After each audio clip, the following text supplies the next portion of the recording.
1992 সালে ধ্বংস হওয়া ঐতিহাসিক বাবরি মসজিদের 33 বছর পূর্তির দিনে পশ্চিমবঙ্গে নির্মিত হতে যাচ্ছে নতুন বাবরি মসজিদ।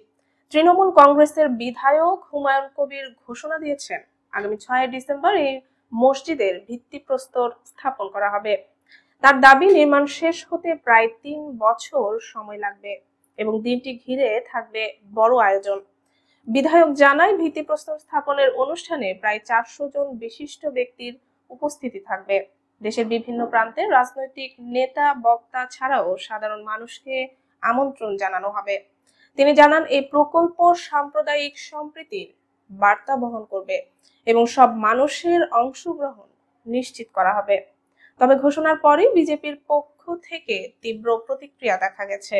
কেন্দ্রীয় শিক্ষা প্রতিমন্ত্রী সুকান্ত মজুমদার অভিযোগ করেন, হুমায়ুন কবিরের মতো নেতাদের পেছনে মুখ্যমন্ত্রী মমতা ব্যানার্জির মদত রয়েছে।